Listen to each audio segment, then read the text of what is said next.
Well, hello. Thank you so much for joining me today for Storytime with Grandpa Oliver.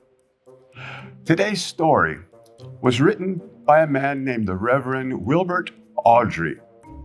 He made up a whole series of stories about trains to tell to his own children. And one day someone told him that he should write those stories down. And so he began to do that. He wrote over 20 different books about these trains. But probably the most famous of all of the trains was a little tank engine named Thomas. And so his second book was entitled Thomas the Tank Engine. And today's story is called Thomas and Gordon. Thomas was a tank engine who lived at a big station. He had 6 small wheels, a short, stumpy funnel, a short, stumpy boiler, and a short, stumpy dome. He was a fussy little engine, always pulling coaches about. He pulled them to the station, ready for the big engines to take out on long journeys.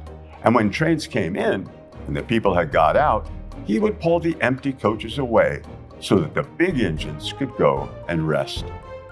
He was a cheeky little engine too. He thought no engine worked as hard as he did, so he used to play tricks on them. He liked best of all to come quietly beside a big engine dozing on a siding and make him jump. Beep, beep, beep, beep, beep. Wake up, lazy bones, he would whistle. Why don't you work hard like me? Then he would laugh rudely and run away to find some more coaches. One day, Gordon was resting on a siding. He was very tired. The big express he always pulled had been late, and he had to run as fast as he could to make up for lost time. He was just going to sleep when Thomas came up in his cheeky way. Wake up, lazy bones, he whistled. Do some hard work for a change. You can't catch me. And he ran off laughing. Instead of going to sleep again, Gordon thought how he could play Thomas out. One morning, Thomas wouldn't wake up. His driver and fireman couldn't make him start. His fire went out, and there was not enough steam. It was nearly time for the express. People were waiting, but the coaches weren't ready. At last, Thomas started. Oh dear. Oh dear, he yawned. Come on, said the coaches. Hurry up. Thomas gave them a rude bump and started for the station. Don't stop dawdling. Don't stop dawdling, he grumbled. Where have you been? Where have you been? Asked the coaches crossly. Thomas fussed into the station where Gordon was waiting. Boop, boop, boop. Hurry up, said Gordon crossly. Beep, beep, beep. Hurry yourself, said cheeky Thomas. Yes, said Gordon, I will. And almost before the coaches had stopped moving, Gordon came out of his siding and was coupled to the train. Boop, boop, he whistled. Get in quickly, please. So the people got in quickly. The signal went down. The clock struck the hour. The guard waved his green flag and Gordon was ready to start.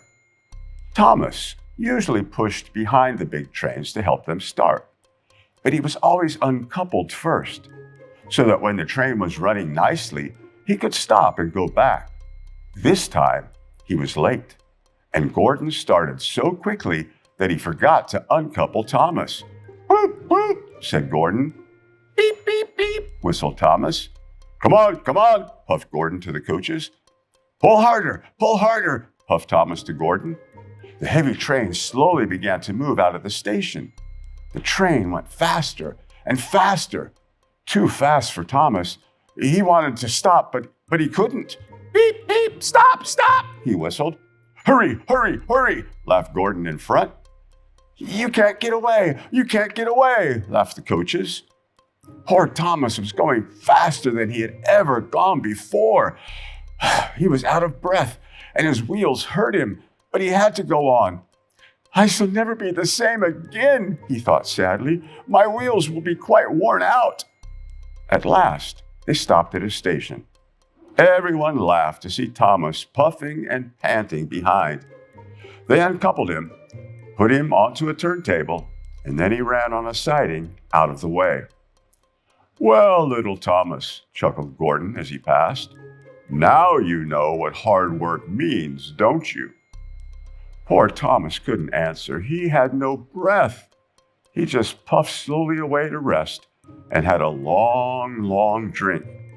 He went home very slowly and was careful afterwards never to be cheeky to Gordon again. Thank you so much for listening and watching these videos that are part of Storytime with Grandpa Oliver. If you haven't yet subscribed to my YouTube channel, I'd very much appreciate it if you would, and also if you would share it with any of your friends. But then lastly, if you have a favorite child's storybook that you would like me to read on this channel, please leave a comment. Send that to me, and I'd be more than happy to accommodate that if I'm able to get a copy of that book. But once again, thank you so much for listening to and watching Storytime with Grandpa Oliver.